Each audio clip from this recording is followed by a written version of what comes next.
Hello दोस्तों, welcome to study pieces channel. सभी दोस्तों को नमस्कार। चलिए, आज का क्वेश्चन है fundamental right and reasonable restriction impose on them. कि फंडामेंटल राइट क्या है और इसके ऊपर जो रीजनेबल रिस्ट्रिक्शन है उसके बारे में हमें बताना है। तो ये टेस्ट पॉलिटी का टेस्ट 12 है, जो आपका पॉलिटी टेस्ट 12 थोड़ा चल नहीं रहा है, पॉलिटी टेस्ट 12 है, इसका ये टेस्ट है। तो चलिए स्टार्ट करते हैं। जैसे इन्होंने एक इंट्रोडक्शन निकला है, fundamental right are the ensured in part 3 of article 13 to 15 या 13 to 15 ही 12 से 35 होगा। ठीक है, ये ध्यान रखिएगा। 12 फंडामेंटल राइट जो है 12 से 35 है of the Indian constitution which granted the individual right of the freedom equality protection from the state एब्डिवेशन।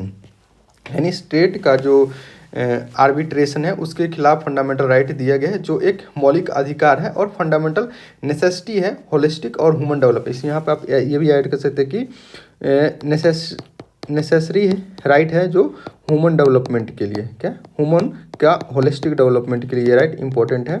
ठीक है, ये भी कर सकते हैं, ये भी अच्छा है, इंट्रो है।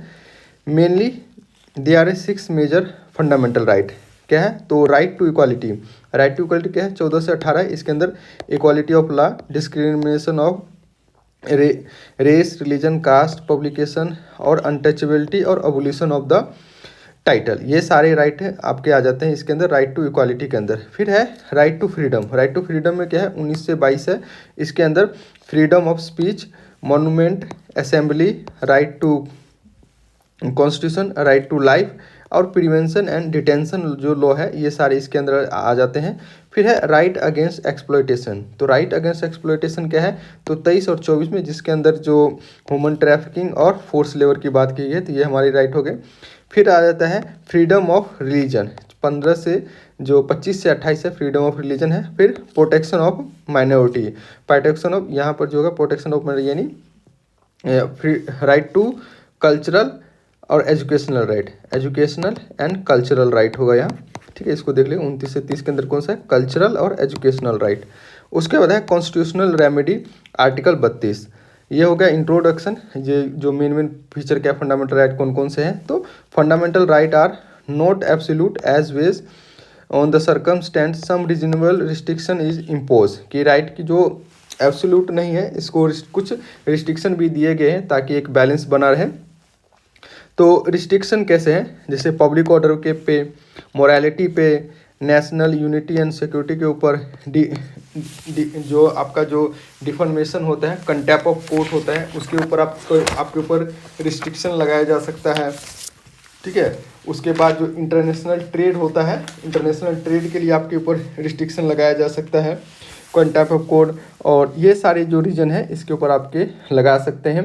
जो ट्रेडिशनल जो कल्चर, जो आपके जो कंजर्विंग ट्रेडिशनल वैल्यू है ट्राइबल एरिया का, वहाँ पे जाने से आपको रोका जा सकता है।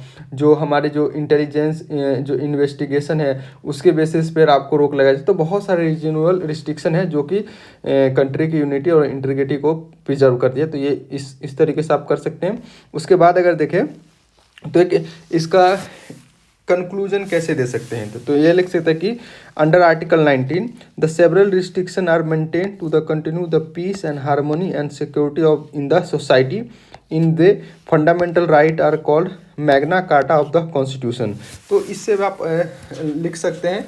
उसका नहीं तो एक अगर सिंपल शॉर्ट में आंसर देना हो तो इसको ऐसे लिख सकते हैं कि fundamental right are essential along with the duty is crucial for the nation growth and development. तो इस ऐसे भी आप इंट्रो दे सकते हैं आसान से। तो मिलते हैं नेक्स्ट वीडियो में।